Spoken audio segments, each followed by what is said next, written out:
మహాభక్తుడైన రామదాస్కే దర్శనమివ్వని రాముడు తానీషాకి ఎందుకు దర్శనం ఇచ్చాడు?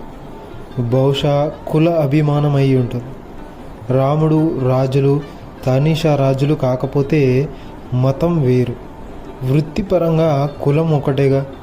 కంచర్ల గోపన్న ఏమో బ్రాహ్మణులు. దీన్ని బట్టి ఏమర్థమైంది? దేవుడికి దండం పెట్టే ముందు వాడు ఏ కులమో కాదు చూసుకోవాల్సింది.